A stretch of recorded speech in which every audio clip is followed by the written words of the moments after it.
Setiap hari, suamiku menyebutku kampungan dan bau bawang. Dia dan selingkuhannya tertawa puas saat aku diusir dari pameran mewah. Tapi mereka tidak tahu, gaun lusuhku menyembunyikan identitas Adinda Maharani. Saksikan kisah ini sampai akhir untuk mengetahui kebenaran yang tak terucap. Sebelum lanjut, jangan lupa like, komen, dan subscribe channel ini biar tidak ketinggalan cerita seru lainnya.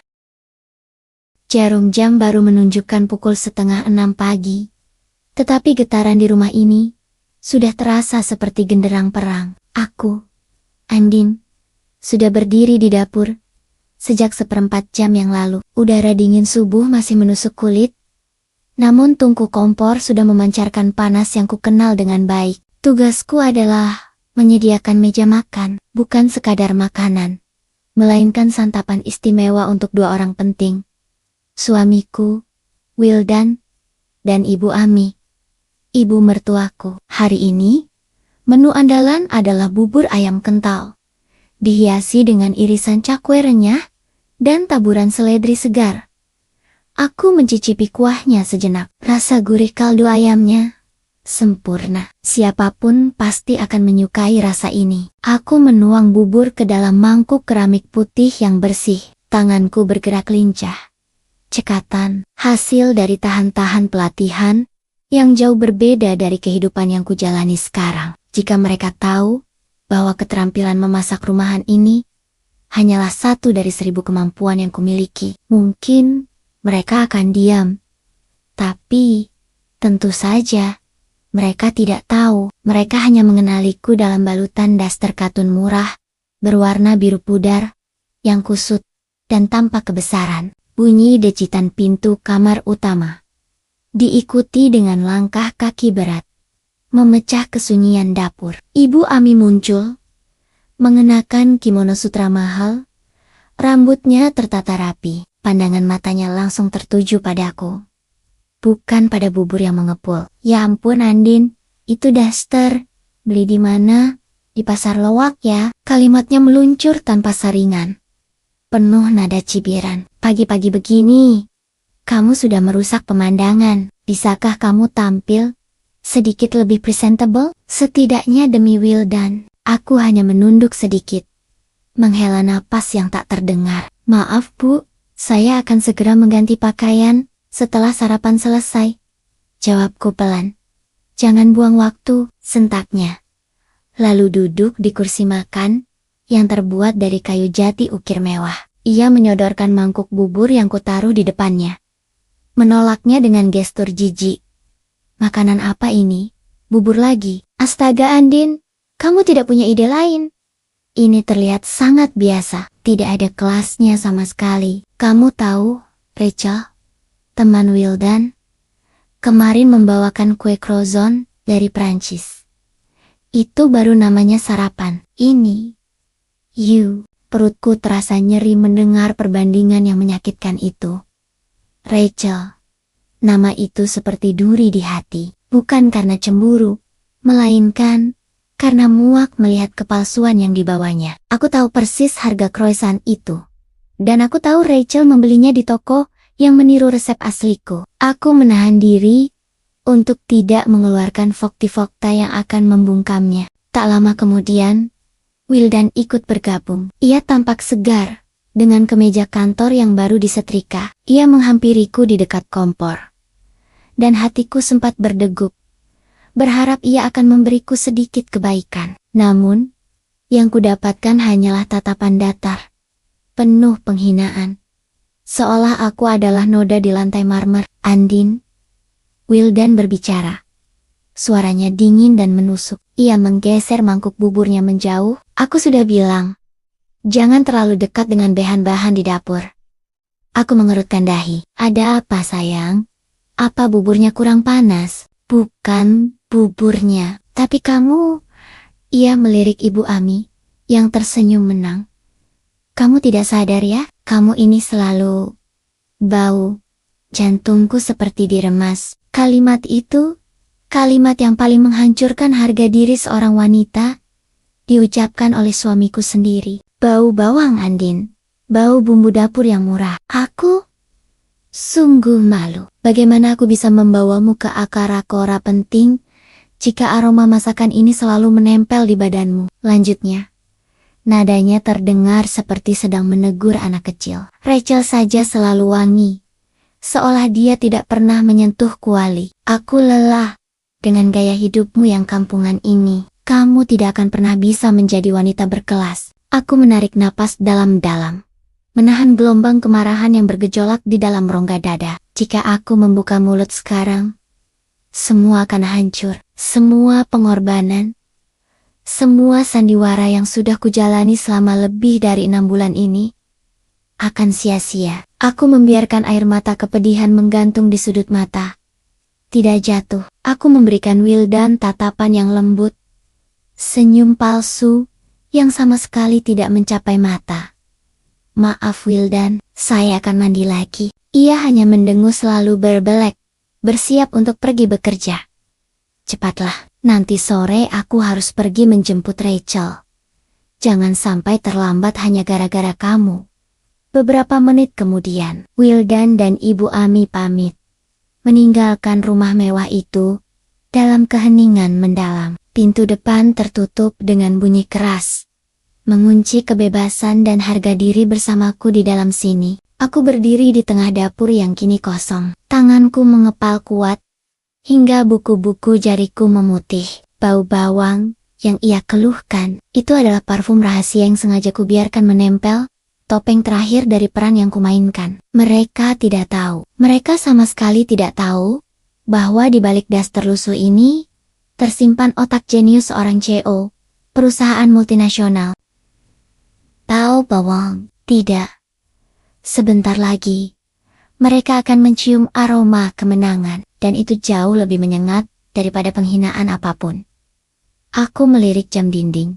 Pukul 7. Aku punya waktu 3 jam sebelum bertemu dengan Sofa untuk mengatur pertemuan penting di kantor pusat. Aku menarik daster itu ke atas, melepas ikatan rambut, dan senyum puas mulai merekah di bibirku. Sudah cukup Andin, waktunya tiba. The Queen's Dignity sedang menunggu. Keheningan yang menyelimuti rumah setelah kepergian Wildan dan Ibu Ami terasa bagaikan selimut tebal nan dingin. Baru saja beberapa menit yang lalu, ruangan ini dipenuhi cacian dan ejekan.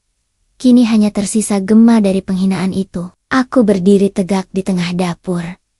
Mataku menatap pintu utama yang tertutup. Rasa perih itu masih ada, tetapi perlahan berubah menjadi semacam energi dingin yang memompa kekuatanku. Aku menanggalkan daster usangku. Kain katun murahan itu meluncur ke lantai marmer dengan suara desir yang pelan, seperti suara ular yang melepaskan kulit lamanya. Di balik daster itu, aku mengenakan kaos polos dan celana longgar yang nyaman, tetapi jauh lebih baik dari penampilan yang kusuguhkan. Kuperhatikan daster itu sejenak. Sudah hampir 6 bulan aku memakai penyamaran ini, mengenakan pakaian yang jauh dari citra asliku, hanya untuk menguji sebuah janji pernikahan. Janji yang ternyata semurah harga daster itu. Ritual pelepasan topeng berlanjut. Aku masuk ke kamar tidur dan mendekati cermin rias. Rambut hitamku yang selalu kuikat ketat membuatku terlihat kusam dan biasa.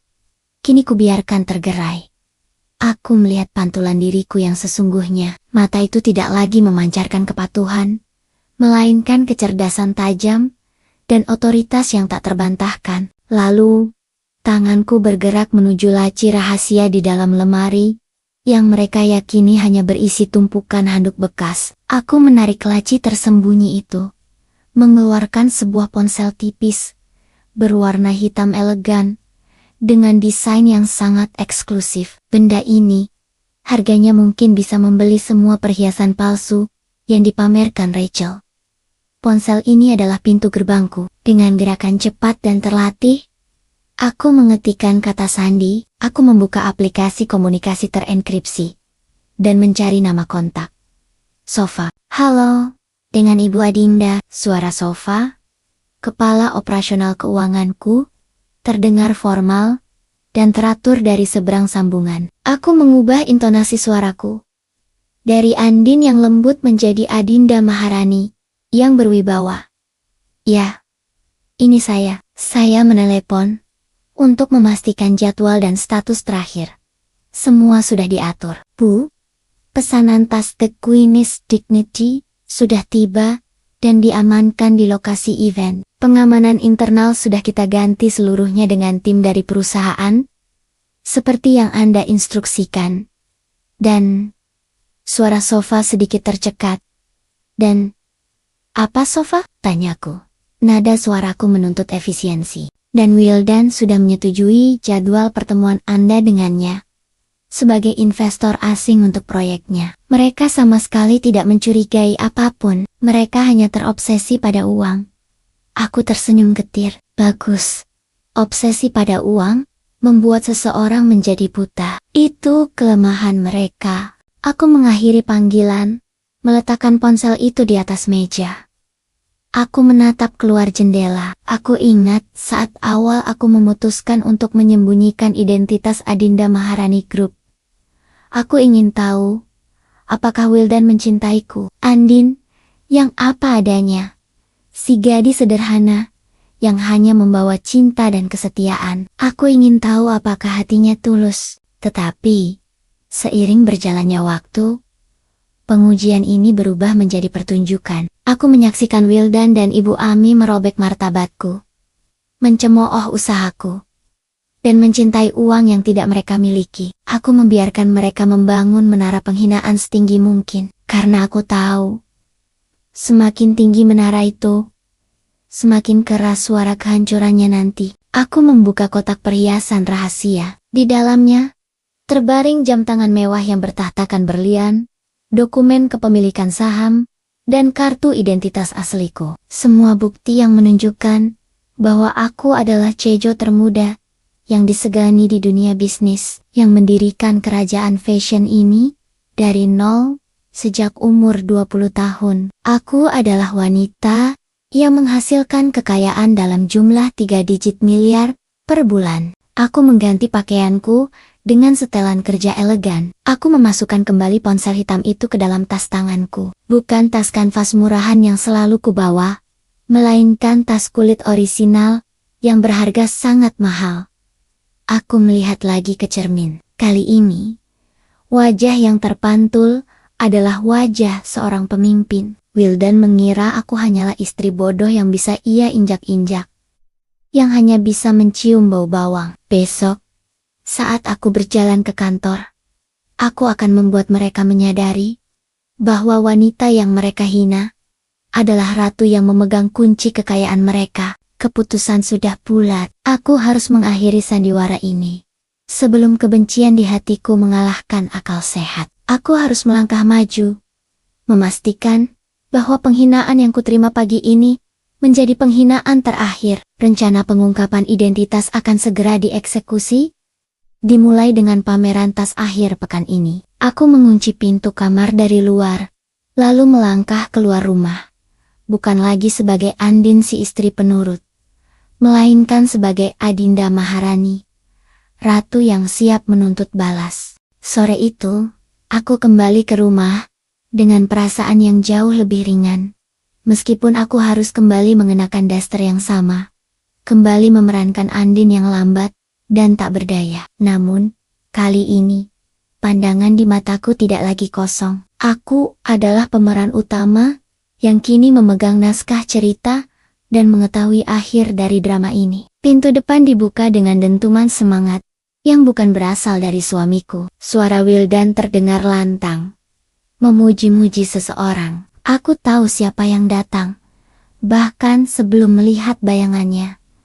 Rachel. Wanita itu memasuki ruang tamu, seolah karpet di bawah kakinya adalah permadani merah yang tergelar khusus untuknya. Rambutnya disanggul tinggi, wajahnya dipoles riasan tebal, dan yang paling mencolok, ia menjinjing sebuah tas tangan bermerek ternama dengan warna mencolok. Ibu Ami menyambutnya dengan pelukan hangat, kontras sekali dengan tatapan dingin yang selalu ia berikan padaku.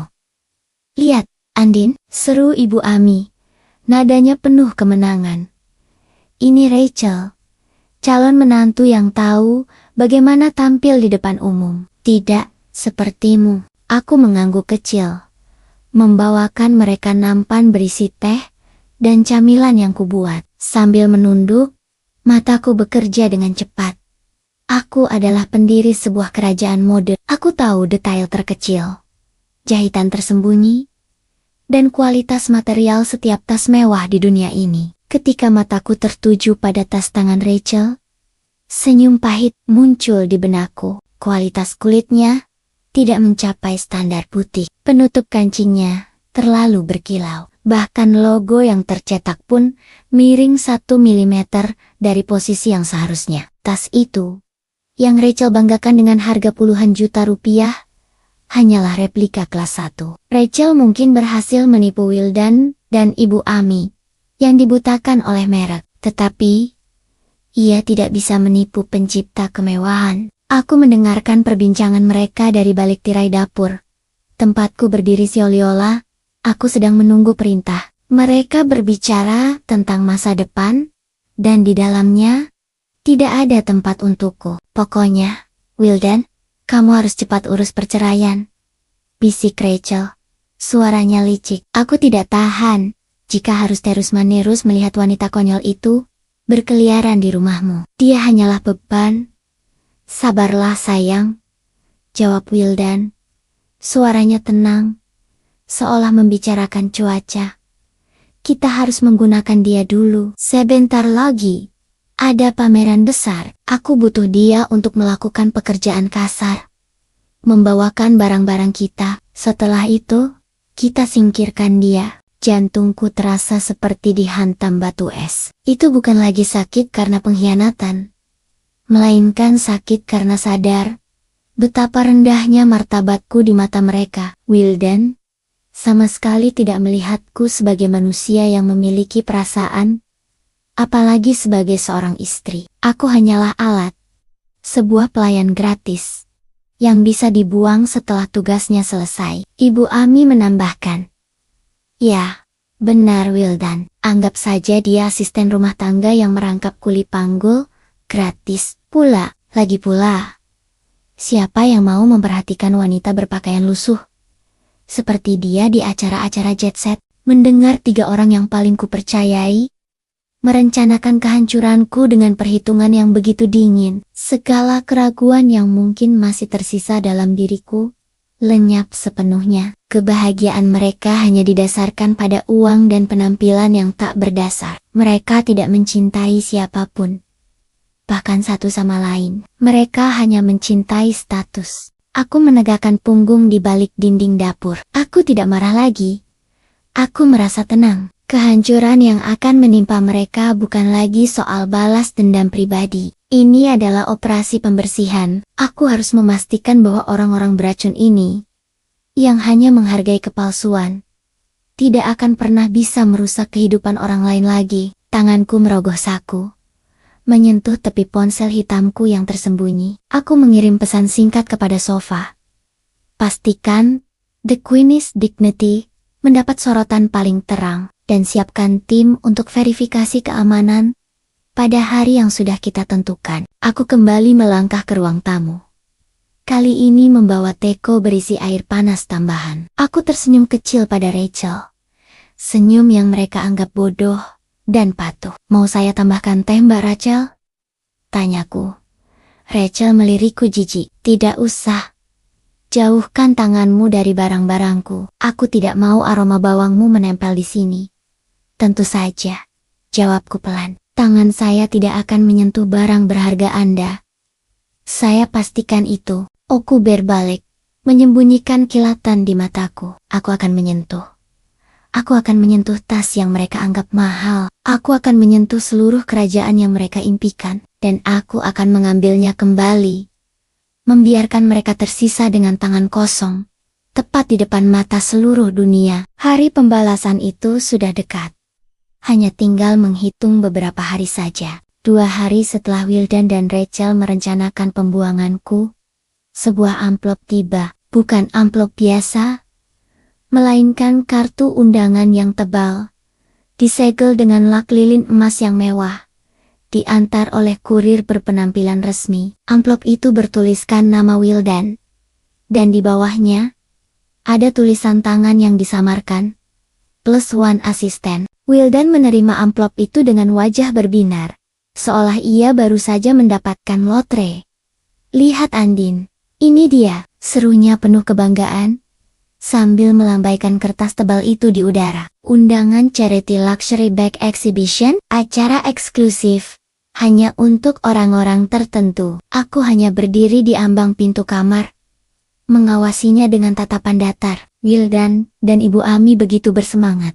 Yakin bahwa status sosial mereka yang sebenarnya hanya ilusi telah membawa mereka ke acara jet set ini. Wildan bahkan berspekulasi bahwa Rachel yang memintanya, mengatakan bahwa koneksi Rachel begitu luas. Aku tersenyum dalam hati, senyum yang begitu pahit. Mereka tidak tahu, mereka sama sekali tidak tahu bahwa setiap goresan huruf, setiap sentuhan kertas linen, bahkan warna tinta emas yang mereka kagumi, aku yang merancangnya. Aku adalah komite utama acara tersebut. Aku yang menyusun daftar tamu.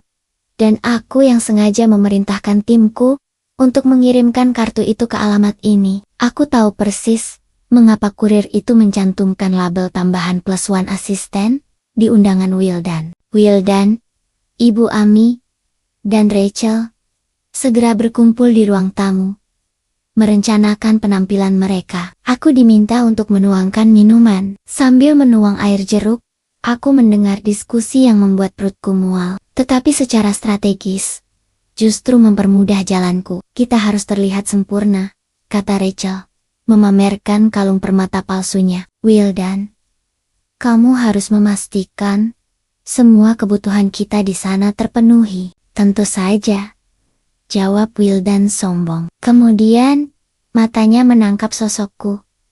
Nah, kebetulan, kita bawa saja si Andin, usulnya. Nadanya terdengar seperti ia baru saja menemukan solusi paling murah. Ibu Ami menyetujuinya dengan antusias. Ide bagus, dia bisa membawakan tas Rachel, mengambilkan minuman, dan menjaga mantel. Jadi, kita tidak perlu repot menyewa asisten profesional yang mahal. Tapi, dia tidak boleh mengakui bahwa dia istrimu, Wildan, sambung Rachel dengan nada tegas. Aku tidak mau malu. Katakan saja dia, asisten rumah tangga yang kita pinjam. Terdengar tawa puas dari ketiganya. Aku berdiri di sana, menjulang di antara mereka, memegang nampan perak yang terasa dingin. Aku adalah pemilik mutlak dari event mewah tersebut, yang kini sedang didiskusikan untuk berperan sebagai pelayan tanpa bayaran. Ironi ini begitu kental, hingga aku hampir tersedak olehnya. Wildan menoleh padaku.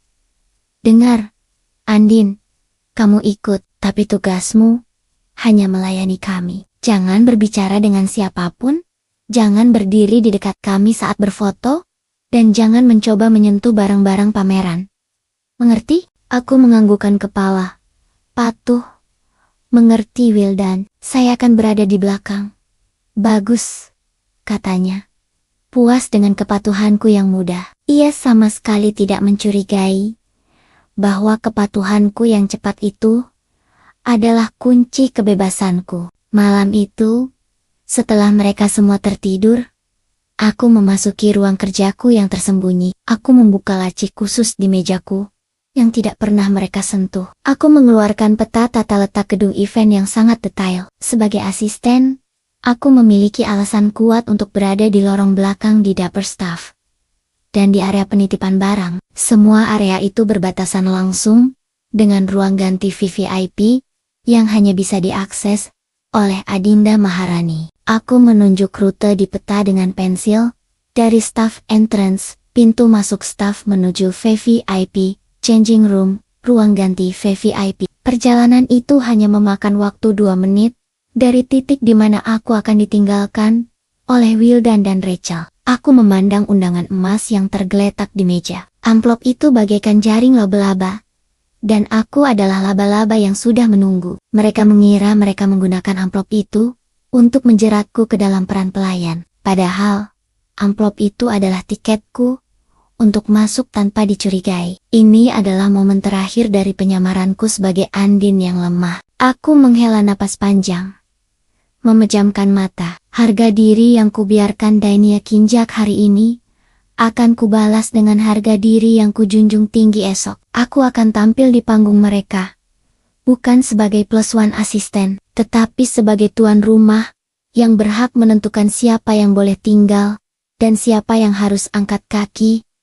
Rencana telah matang. Aku hanya perlu menunggu hari yang sudah ditentukan. Malam menjelang pameran terasa sunyi, tetapi di dalam hatiku, badai persiapan sedang berkecamuk. Wildan dan Ibu Ami sibuk meributkan pakaian yang akan mereka kenakan. Wildan mondar-mondir, khawatir dasinya tidak cocok dengan setelan barunya yang ia beli dengan sisa uangku. Sementara Ibu Ami menelepon Rachel, membahas bagaimana mereka akan membuat penampilan mereka terlihat paling menonjol. Mereka sibuk dengan penampilan luar, sementara aku, si asisten, sibuk dengan detail keamanan dan logistik seluruh acara. Aku mundur ke sudut kamar berpura-pura, mengepel lantai yang sudah berkilau. Di balik telinga kiriku, terselip earpiece mungil yang tersambung dengan jaringan komunikasi internal Maharani Group. Sofa, bisiku pelan, memastikan suara pelku lebih keras daripada suaraku. Ya, Bu Adinda, jawab suara Sofa, terdengar sedikit tertekan. Bagaimana dengan pintu akses staf di area panggung utama? Pastikan kode keamanannya hanya terdaftar atas akses saya dan Anda. Tim keamanan harus sepenuhnya dari Guardian Elite kita. Saya tidak mau ada satupun wajah asing yang bertugas di sana. Sudah diurus, Bu. Bahkan, saya sudah menyiapkan petugas keamanan khusus yang akan menunggu Anda tepat di belakang lorong restroom tamu. 7 meter dari tempat tas Queen's Dignity dipajang. Jelas Sofa. Aku menghela napas lega. Detail kecil ini sangat penting. Aku harus memastikan transisiku dari Andin si pelayan menjadi Adinda si ratu bisa dilakukan secepat kilat, tanpa ada satupun celah yang terlihat oleh mata publik. Aku lalu beralih ke poin yang paling krusial. Mahakaryaku, The Queen's Dignity. Bagaimana keadaannya? Apakah sudah terpasang sempurna di etalase utama? Sudah, Bu. Tas itu ditempatkan di atas dudukan berlian. Etalasenya terbuat dari kaca anti pecah. Tidak ada satupun orang yang bisa menyentuhnya kecuali Anda.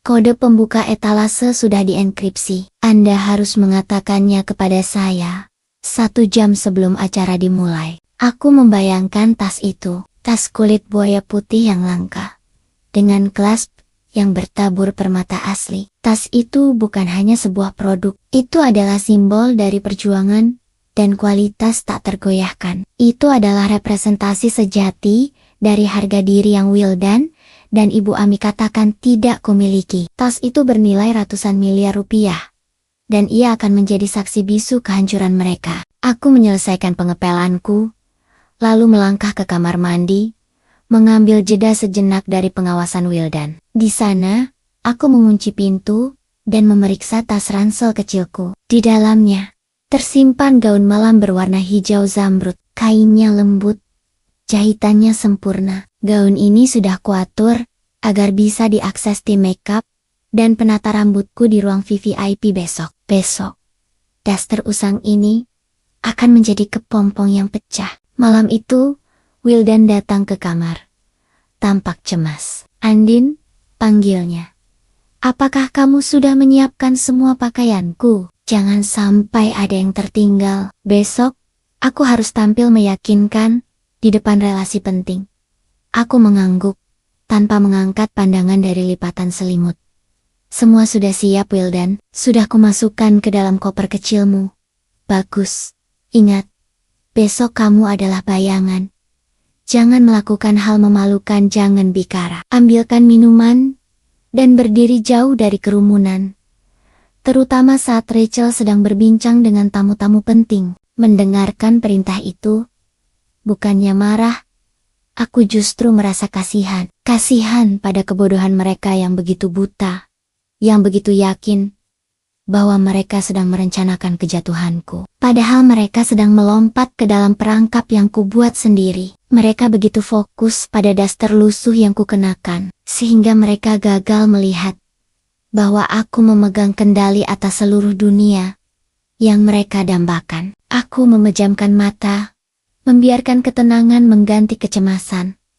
Sudah waktunya untuk tidur. Besok, di hari yang sudah ku nanti-nantikan selama berbulan-bulan, aku tidak akan lagi menjadi Andin si istri yang bau bawang. Besok, aku akan menjadi Adinda Maharani, ratu yang berhak atas mahkotanya. Ballroom tempat pameran itu berlangsung, terasa seperti surga, berbanding terbalik dengan neraka yang kudiami selama ini. Lampu kristal raksasa menggantung di langit-langit, memantulkan cahaya gemerlap ke seluruh penjuru ruangan. Udara dipenuhi aroma parfum mahal yang bercampur dengan bau anggur vintage. Semuanya mewah, menakjubkan, dan aku berada di sana sebagai satu satania anomali. Aku berdiri di dekat pilar besar, mengenakan kemeja katun lusuh dan celana panjang berwarna gelap. Aku memegang 2 tas belanja milik Rachel, 1 mantel tebal Ibu Ami, dan kunci mobil. Aku adalah bayangan,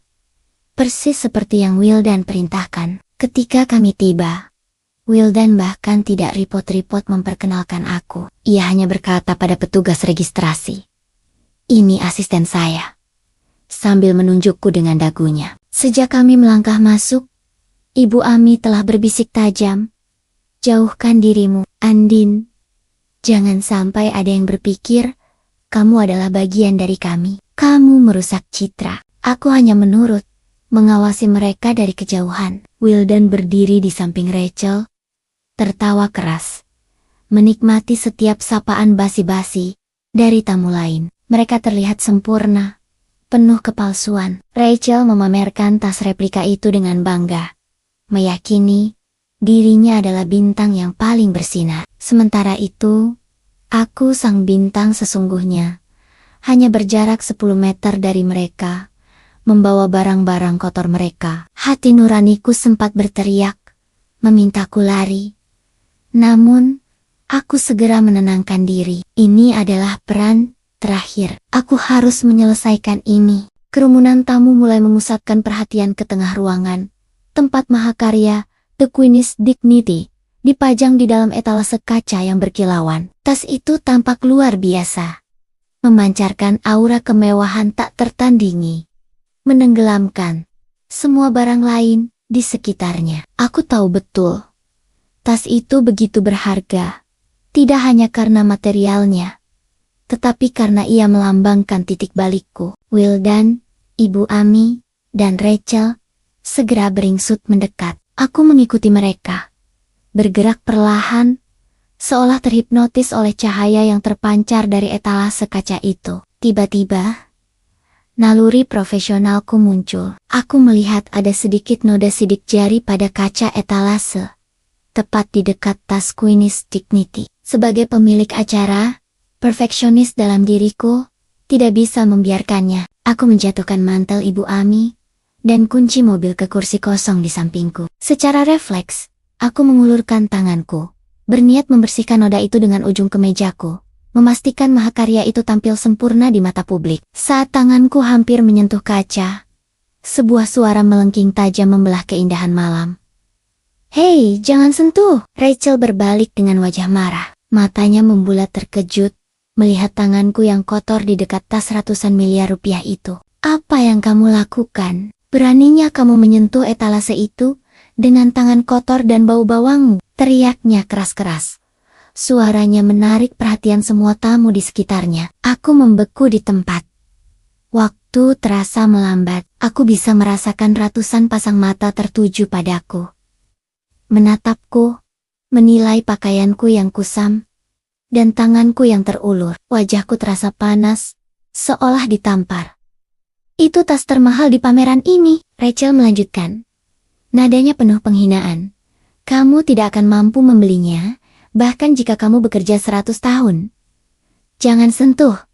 Mahal." Wildan, alih-alih membelaku, hanya berdiri di samping Rachel, tertawa terbahak-bahak. Ibu Ami pun menutup mulut, menggelengkan kepala, seolah dia sangat malu memiliki asisten sepertiku. Tawa mereka, di tengah hiruk-pikuk kemewahan, terasa lebih menusuk daripada pisau. Tawa mereka menegaskan, aku tidak punya harga, dan aku pantas dihina. Air mata, yang tadi pagi berhasil kutahan, kini terasa mendesak di sudut mataku. Tapi kali ini, aku tidak menangis. Rasa sakit itu bukan lagi kesedihan, melainkan pemicu. Ini adalah titik akhir dari kesabaranku. Aku menarik tanganku kembali perlahan, menatap mata Rachel, mata Wildan, dan mata Ibu Ami, satu persatu. Dalam tatapanku, tidak ada kepatuhan, hanya janji dingin yang tak terucapkan. Aku membungkuk, mengambil kembali mantel dan kunci mereka. Lalu, tanpa sepatah kata pun, aku berbalik, meninggalkan kerumunan yang masih tertawa pelan. Aku berjalan ke lorong belakang, ke pintu kecil bertanda staff only. Keheningan lorong itu menyambutku, dan aku tahu, daster lusuh ini, yang baru saja menerima penghinaan terakhirnya, akan segera kulepaskan untuk selamanya. Panggung sudah siap. Ini waktunya Ratu mengambil alih kekuasaannya. Aku berjalan menjauh dari kerumunan. Langkahku teratur. Tidak ada kegelisahan, meskipun telingaku masih dipenuhi gema tawa Wildan dan teriakan Rachel. Lorong belakang itu dingin dan berbau karpet lama, sangat kontras dengan kemewahan ballroom.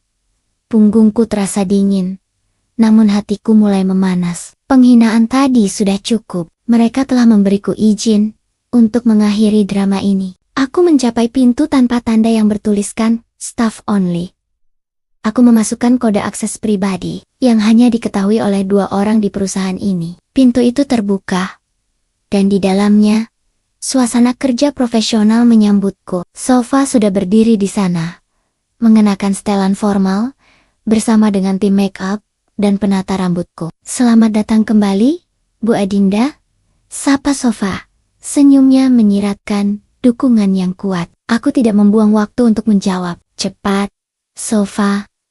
Kita punya waktu 5 menit sebelum pengumuman Mick. Aku melemparkan daster lusuh yang sudah menjadi penjara 6 bulan terakhir ke sudut ruangan. Kain itu jatuh begitu saja ke lantai, dan aku merasa beban berat terangkat dari bahuku. Gaun yang sudah dipersiapkan, gaun malam berwarna hijau zamrud dengan potongan klasik yang elegan, terasa dingin saat menyentuh kulitku. Gaun itu dirancang untuk memancarkan otoritas, kemewahan yang tenang, dan tak perlu berteriak. Tangan-tangan profesional mulai bekerja dengan kecepatan tinggi. Hairstylist bergerak merapikan rambutku yang panjang menjadi sanggul rendah yang anggun. Sementara itu, make up artist menutupi sisa-sisa tampilan Andin yang kusam, menonjolkan tulang pipiku dan ketajaman mata seorang pemimpin. Aku memejamkan mata, membiarkan mereka bekerja. Dalam keheningan, aku merasakan transformasi itu tidak hanya terjadi di luar, tetapi juga di dalam. Aku tidak lagi memikirkan hinaan Rachel. Aku sedang fokus pada pidato yang akan kubawakan, pada setiap kata yang akan kuucapkan. Aku sedang mempersiapkan diriku untuk mengambil kembali apa yang menjadi hakku. Waktu habis, Bu Adinda, bisik Sofa, sambil menyerahkan sepatu hak tinggi yang terbuat dari kulit Italia berwarna hitam, mengkilap. Aku berdiri. Aku melihat pantulan diriku di cermin besar. Wanita yang kini berdiri di sana adalah Adinda Maharani. Wibawaku kembali utuh.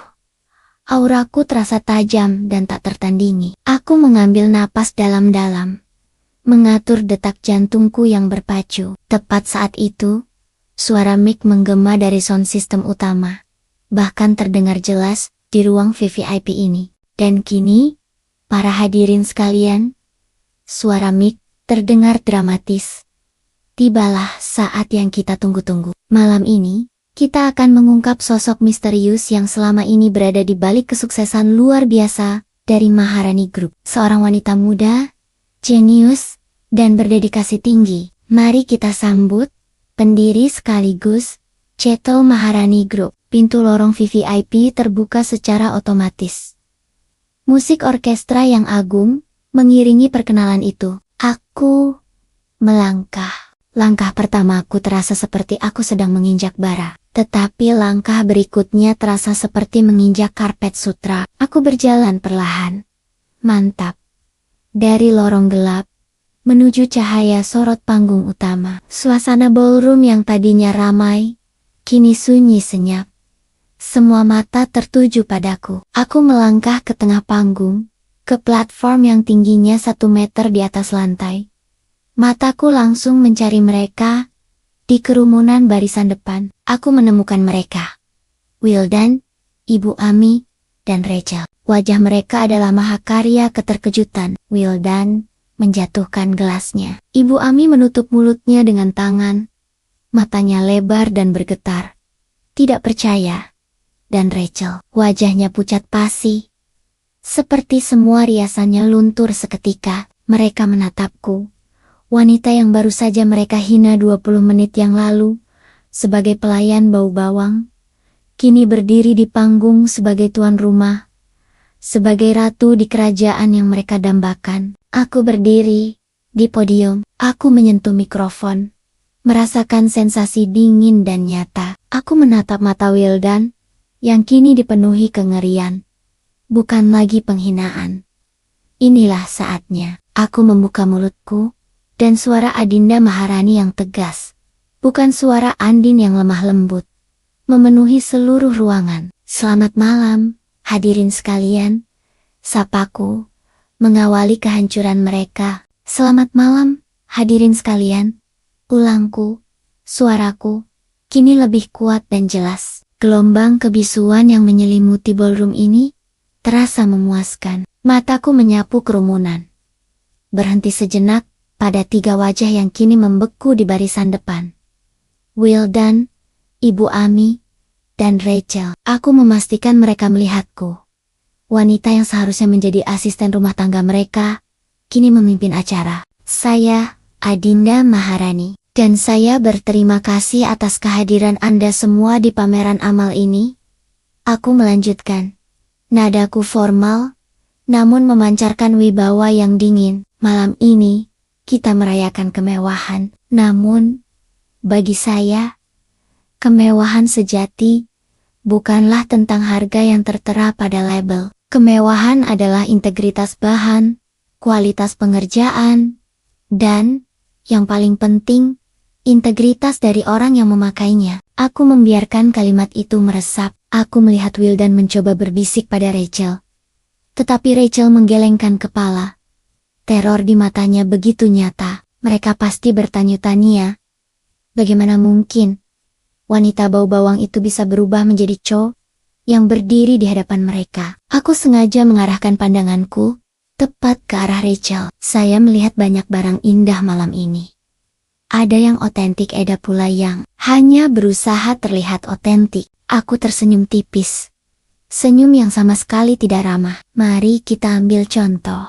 Saya perhatikan salah satu tamu kita malam ini membawa tas yang sangat populer.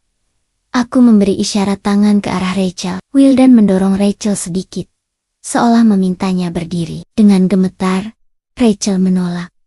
Tetapi sorotan lampu sudah terarah padanya. Tas yang dijinjing oleh Nona Rachel, model monogram Sapphire. Aku mulai menganalisis. Nadaku berubah menjadi suara ahli. Dari jauh, ia tampak sempurna. Namun, jika Anda perhatikan detailnya, jahitan di bagian sisi kanan tidak sejajar dengan garis desain utama. Warna logam klaspnya, alih-alih perak murni yang elegan, justru memiliki pantulan kuning yang terlalu terang. Dan yang paling mencolok, aku berhenti sejenak, mencondongkan tubuh ke mikrofon. Tekstur kulit buayanya, kulit asli, butuh 7 kali proses penyamakan agar seratnya sehalus itu. Yang Nona Rachel bawa, jelas kulit sintetis yang hanya dicetak. Itu adalah barang imitasi. Wajah Rachel seketika memerah, lalu memutih. Wildan menarik dasinya. Gelisah, menyadari betapa memalukannya pengungkapan ini di depan ratusan tokoh penting. Aku beralih ke Ibu Ami, dan bicara soal kepalsuan, saya jadi teringat. Ibu Ami, Selendang yang Anda kenakan di bahu terlihat sangat mirip dengan koleksi Lumiere kami yang terbatas. Tetapi, jika Anda meraba bahannya, Anda akan tahu itu bukan serat sutra asli. Kain sutra tidak akan memantulkan cahaya sekeras itu. Itu adalah campuran polyester dengan motif cetak mesin yang kualitasnya rendah, bukan tenunan tangan seperti koleksi asli kami. Ibu Ami langsung menyembunyikan selendang itu di balik punggungnya. Pandangannya tertuju ke lantai. Mereka yang tadinya berteriak-teriak menghinaku karena bau bawang, kini terekspos di depan umum sebagai penipu yang hanya mampu membeli kepalsuan. Kepalsuan dalam penampilan. Aku menyimpulkan. Suaraku bergetar sedikit karena emosi yang tertahan selama berbulan-bulan selalu berawal dari kepalsuan dalam karakter. Jika seseorang rela menipu dirinya sendiri dan orang lain hanya demi citra, ia pasti rela menipu dalam hal lain, seperti kesetiaan dan ketulusan. Setelah menyampaikan pukulan telak itu, aku mengakhiri pidatoku tentang integritas. Aku berbalik, berjalan menuju etalase kaca The Queen's Dignity, mahakarya yang telah kurencanakan sebagai simbol kebangkitanku. Sofa yang berdiri di samping etalase mengangguk padaku. Aku mengeluarkan kartu khusus dari dalam saku gaunku, kartu yang bahkan Wildan tidak tahu keberadaannya. Aku menyentuh panel di samping etalase, dan lampu kristal kecil di atasnya menyala hijau. Bunyi klik halus terdengar, dan etalase kaca itu bergerak mundur, membuka akses ke tas yang bernilai ratusan miliar rupiah. Aku tidak lagi peduli dengan kerumunan. Aku hanya menatap tas itu. Aku mengulurkan tangan yang tadi dihinakan oleh Rachel sebagai tangan kotor. Dan dengan gerakan anggun, lembut, namun penuh hak milik, aku mengangkat The Queen's Dignity. Aku menyampirkannya di lenganku, seolah tas itu memang dirancang hanya untukku. Aku berbalik, menghadap hadirin. Dan terutama, menghadap wajah-wajah yang kini pucat pasi di barisan depan. Aku berdiri di sana, dikelilingi cahaya, mengenakan busana termahal, memegang tas paling eksklusif di dunia. Dan aku adalah wanita yang mereka sebut asisten. 15 menit yang lalu, aku adalah ratu. Dan kini, tiba waktunya untuk menjalankan penghakiman. Aku berdiri di panggung, memeluk The Queen's Dignity di lenganku. Aku memandang Wildan, Ibu Ami, dan Rachel. Wajah mereka sudah tidak lagi menunjukkan rasa terkejut, melainkan ketakutan yang dingin. Teriakan terakhir Rachel, agar aku tidak menyentuh tas itu, kini terasa begitu konyol. Aku mengangkat tanganku, memberikan isyarat kepada Sofa dan tim keamanan yang berdiri di sisi panggung. Bapak dan Ibu sekalian, suaraku bergema, mengingat telah terjadi insiden yang melibatkan penyusup yang membawa barang tiruan dan mengganggu ketertiban acara. Saya meminta tim keamanan untuk menindaklanjuti. Mataku beralih ke Wildan, Ibu Ami, dan Rachel, menembus kepura-puraan mereka. Tolong, keluarkan ketiga tamu ini dari ballroom sekarang juga. Mereka adalah tamu tak diundang. Wildan tersentak. Enadinda, tunggu, aku suamimu, teriaknya. Mencoba maju, tetapi langkahnya dihadang oleh dua petugas keamanan yang berbadan besar. Anda bukan siapa-siapa, jawabku kata-kataku setajam pecahan kaca. Anda hanya mantan suami yang akan segera disidang, dan Anda berada di properti milik PT Maharani Group tanpa izin. Kepada tim keamanan, aku memberi perintah tegas. Tidak perlu basa-basi, keluarkan mereka. Pemandangan itu terjadi begitu cepat. Rachel, yang tadi begitu angkuh, mencoba meronta, sementara Ibu Ami menangis histeris. Mereka diseret keluar, melintasi karpet merah yang mereka yakini adalah hak mereka. Saat mereka berjuang di pintu keluar, aku memberikan isyarat tangan lagi kepada Sofa. Isyarat itu bukan untuk keamanan fisik, melainkan keamanan finansial. Beberapa detik kemudian, Sofa mengangguk. Aku tahu persis apa yang baru saja terjadi. Di tengah keramaian itu, aku baru saja memerintahkan pemblokiran total semua aset rekening bank dan kartu kredit yang atas namaku, Tetapi selama ini digunakan oleh Wildan dan Ibu Ami. Aku menarik semua uang muka proyek, melumpuhkan investasi palsu Wildan, dan menutup kartu yang ia gunakan untuk membayar semua barang Rachel. Aku tidak hanya mengambil martabatku, aku mengambil semua fondasi kehidupan palsu mereka. Aku menyelesaikan acara dengan pidato singkat dan profesional, lalu langsung menuju pintu belakang. Dalam perjalanan, ponsel kerjaku berdering. Itu Sofa. Sudah selesai Bu Adinda. Saya dengar, Wildan mencoba membayar taksi dengan kartu platinumnya. Dan ditolak. Dia panik, lapor Sofa. Suaranya sedikit tertahan menahan tawa. Dan Rachel? Tanyaku, tanpa emosi. Rachel meninggalkannya begitu saja, Bu. Dia panik. Dan segera mencari tumpangan lain. Wildan ditinggalkan di pinggir jalan, bersama Ibu Ami. Aku mengangguk. Itu sudah kuduga. Cintanya didasarkan pada uang.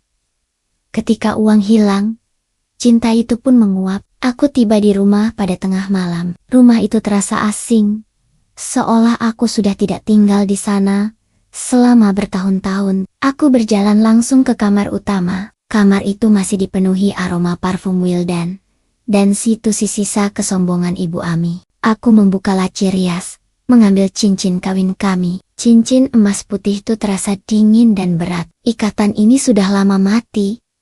Hanya saja, aku baru saja melakukan upacara pemakamannya. Aku meletakkannya di atas meja, di samping sebuah surat yang sudah kusiapkan. Aku menulis surat itu dengan tinta hitam, resmi, dan tanpa sentuhan emosional sedikit pun.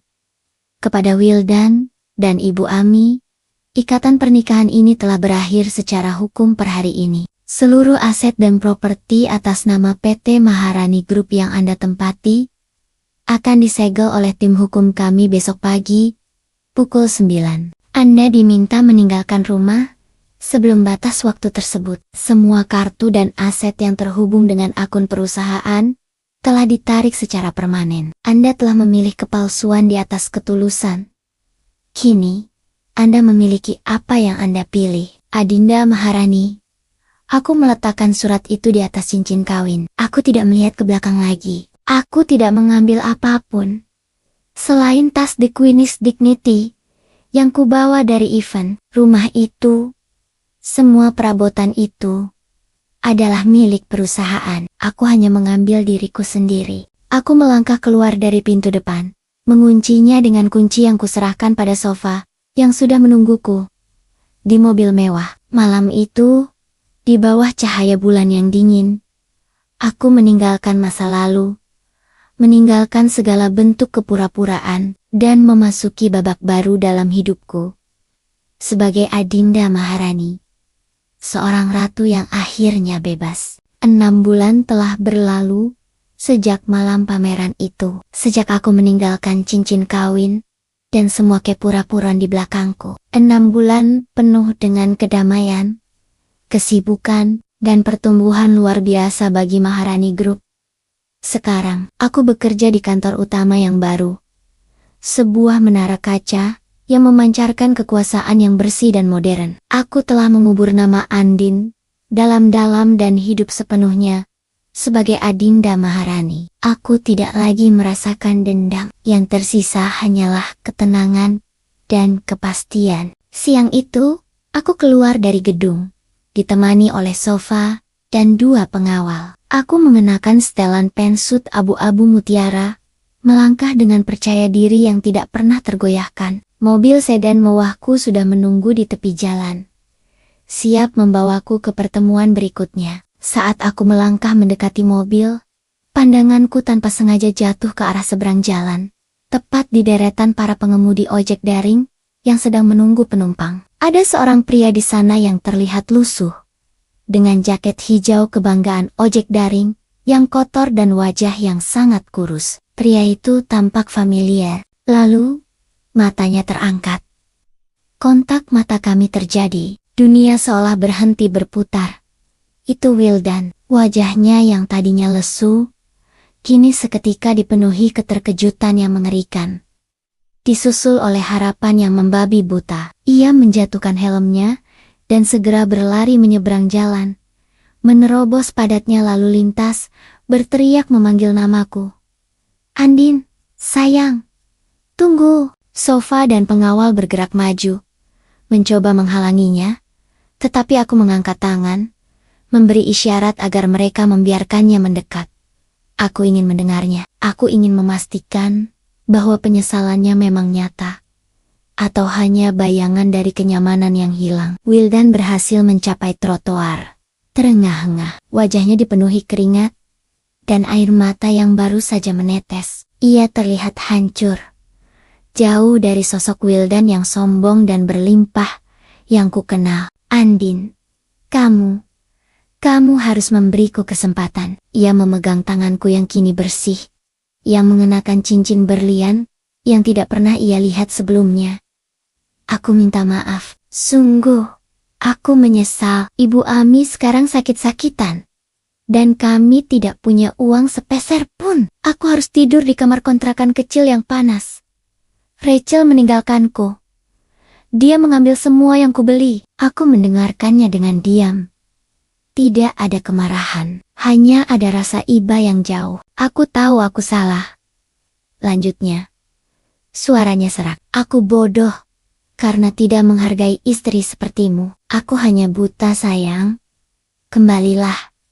Kita bisa mulai dari awal. Aku tidak akan pernah menghina masakanmu lagi. Aku janji. Aku akan menghargai daster lusuhmu. Aku menarik tanganku pelan, melepaskan genggamannya tanpa tergesa-gesa. Aku menatap matanya, yang kini penuh keputusasaan. Wildan, aku memulai. Suaraku tenang dan berwibawa, seperti seorang hakim yang menyampaikan vonis. Aku menghargai usahamu mengejarku. Ia tersenyum, mengira itu adalah lampu hijau. Tapi potongku cepat.